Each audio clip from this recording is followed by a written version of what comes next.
సుమన్ టీవీలో మీ personal and business promotions కోసం కింది నెంబర్ కి కాంటాక్ట్ చేయండి. అనకాపల్లి జిల్లా ప్రధాన కార్యదర్శి, నా పేరు ఈ పార్వతి. మేము గత 18 సంవత్సరాలుగా ఆశాగా వర్క్ చేస్తున్నాము. గత ప్రభుత్వంలో మాకు అంటే మా ఉద్యోగ రీత్యా 62 సంవత్సరాల వరకు మా ఉద్యోగ పరిమితి పెంచుతానని, పిఎఫ్ ఈఎస్ఎల్ ఇస్తామని, అలాగే మట్టి ఖర్చులకి 20,000 ఇస్తామని చెప్పేసి, అలాగే మాకు సంక్షేమ పథకాలన్నీ వర్తింపు చేయాలని చెప్పేసి మాకు గత ప్రభుత్వం మాకు హామీలు ఇచ్చింది. అవి ఇప్పటి వరకు కూడా మాకు చేతికి ఇవ్వలేదు. అలాగే గత ప్రభుత్వంలో కూడా మేము చాలా పోరాటాలు చేస్తేనే అది జీవో కూడా మాకు ఇచ్చింది. ఇప్పటి నుంచి కూడా ఇప్పటి వరకు వచ్చి మాకు ఆ జీవో ఇప్పటి వరకు మాకు ఇవ్వలేదు. అలాగే మాకు ఆశాలుగా మాకు చాలా ఒత్తిడి పడుతున్నాము. చాలా వర్క్ ప్రెజర్ ఎక్కువైపోతుంది. ఊళ్ళో నుంచి మేము ఊళ్ళో నుంచి గర్భిణీలు తీసుకెళ్తే హాస్పిటల్ 2 రోజులు 3 రోజులు ఉండిపోవాల్సి వస్తుంది.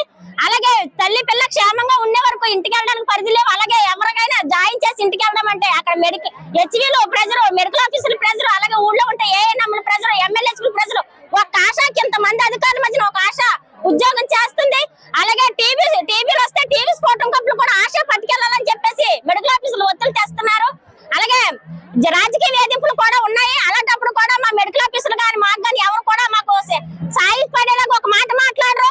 గత ప్రభుత్వంలో ఇచ్చిన జీవోలు కూడా మాకు ఇప్పటి వరకు రిలీజ్ చేయలేదు. ఇప్పటి వరకు మాకు ఏంటంటే టీవీలు, అలాగే ప్రతి చిన్నది చిరు వ్యాధులకు అన్ని ఆశ, ప్రతి విషయం కూడా ఆశ మీద డిపెండ్ అయి ఉంటది. అలాగే ఇప్పుడు కొత్తగా అకౌంట్ సర్వే అనేది ఒకటి అప్పగించారు. అది మా జీతంగా ఏమాత్రం 10,000 జీతం, అందులోనే ఛార్జీలను ఒకసారి పిలుస్తారు. అలా సర్వేలు అంటారు. ప్రతి సర్వేకి ఒక బుక్ పెట్టమంటారు.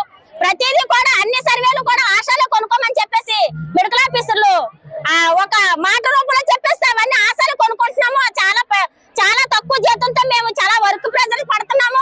ఈ తక్కువ జీతంతో మాకు ఈ ఛార్జీలకే సరిపోతున్నాయి. అలాగే గత ప్రభుత్వం మాకు ఏంటంటే సంక్షేమ పథకాలు అన్ని వర్తింపు చేయాలని, అలాగే పనికి తగ్గ పారితోషం అంటే కనీసం మాకు 26,000 ఇవ్వాలని చెప్పేసి మేము గత ప్రభుత్వం అడగడం జరిగింది. అలాగే సమస్యలు కాకపోయినా సరే మాకు ఏంటంటే జీతం రూపంలో కాకపోయినా ఇప్పుడు మా వర్క్ ప్రెజర్ ఎక్కువైపోతుంది. నేను ఆశా యూనియన్ జిల్లా అధ్యక్షురాలి, ప్రెసిడెంట్ అండి. అలాగే మాకు డిమాండ్లు అంటే ఏంటంటే, గత ప్రభుత్వానికి మేము రికార్డు పరంగా రిటైర్మెంట్కి తర్వాత మాకు 62 సంవత్సరాలు రిటైర్మెంట్ అంటే 60 సంవత్సరాలకి రిటైర్మెంట్ చేశారు. అది ఇప్పుడు ప్రభుత్వం ఏం చేసిందంటే ప్రతి ఉద్యోగస్తులకి 62 సంవత్సరాలకి రిటైర్మెంట్ కలిగించారు. మాకైతే అలా కలిగించలేదు. 60 సంవత్సరాలు వస్తే రిటైర్మెంట్ చేసి పంపిస్తున్నారు. రిటైర్మెంట్ చేసేటప్పుడు కూడా కనీసం ఇన్ని సంవత్సరాలు బట్టి ఉద్యోగం చేస్తున్నా ఏ ఒక్కటి ఇవ్వకుండా ఇంటికి పంపించేస్తున్నారు. అది చాలా ఘోరమైన పరిస్థితి అని చెప్పి మేమైతే అడుగుతున్నాం ప్రభుత్వాన్ని.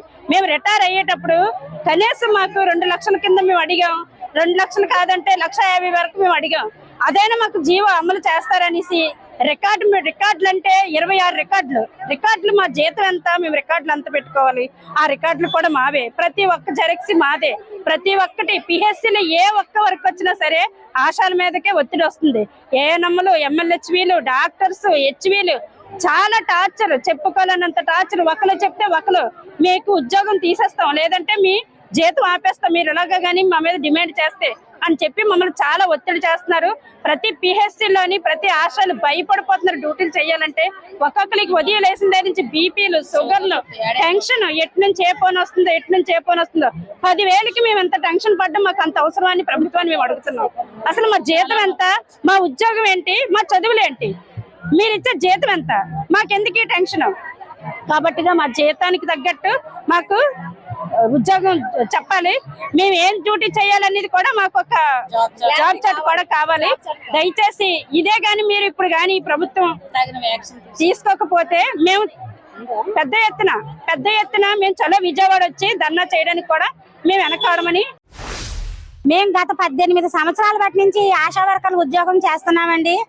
ప్రపంచం అంతా కూడా మా యొక్క ఆశా వర్కర్ల కష్టాలను గుర్తించింది. కోవిడ్ సమయంలో కూడా ప్రాణాలకు వచ్చి అందరినీ కూడా రక్షించాము. కానీ మన దేశంలోను, మన రాష్ట్రంలోను, మన జిల్లాలోను కూడా మాకు ఈ గ్రౌండ్ లో ఉన్నటువంటి ఆశా వర్కర్ను గుర్తింపు లేదు. మమ్మల్ని చాలా చిన్న చూపు చూస్తున్నారు. మేమంటూ ఉండబట్టే ఈ రోజు మాతా శిశు మరణాలన్నీ కూడా తగ్గించడం జరిగింది.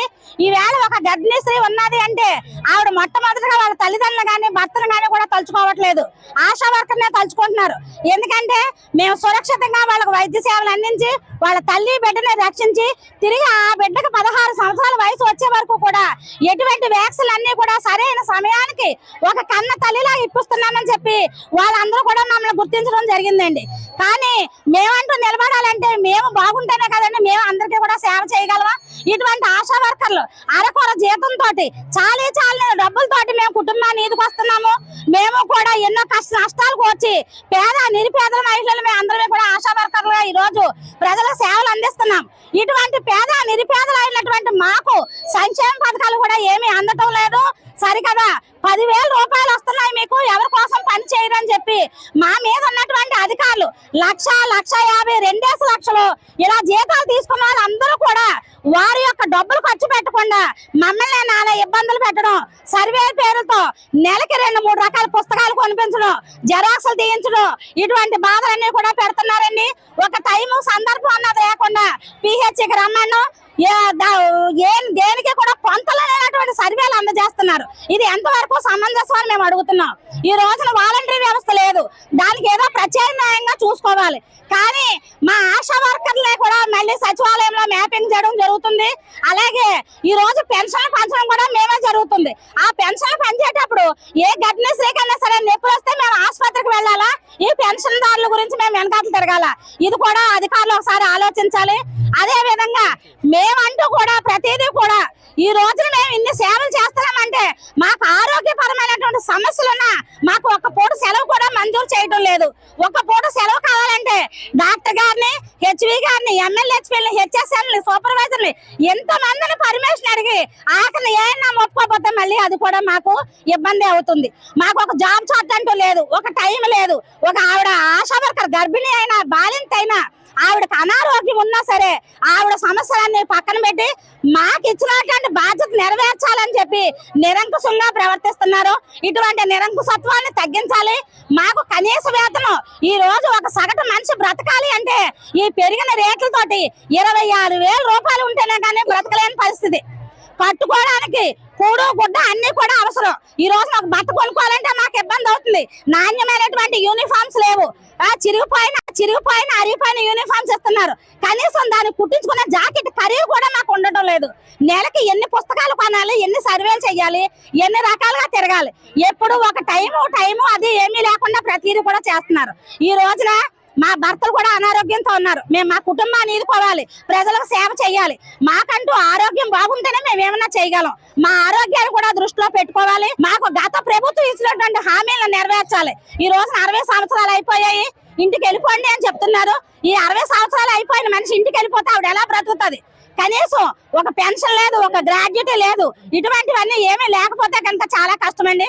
మాకు గత ప్రభుత్వం ఇచ్చినటువంటి హామీలన్నీ కూడా ఖచ్చితంగా నెరవేర్చి తీరాలి. మాకు ఒక జాబ్ చార్ట్ ఇవ్వాలి. ఈ రోజున మాకు అన్ని కూడా ఒక గవర్నమెంట్ ఉద్యోగం మమ్మల్ని గుర్తించేటప్పుడు పనులు చేయించుకోవడానికి మేము ఉన్నాము. మాకు కనీస వేతనం ఇవ్వడానికి లేదు. ఇటువంటి అన్ని నిరంకుశత్వాన్ని అన్ని కూడా రూపుమాపాలి. మాకు సరైన వేతనం ఇప్పించాలని, జీతంతో కూడినటువంటి సెలవులు ఇవ్వాలని కూడా మేము ఈ ముఖంగా తెలియజేస్తున్నాం.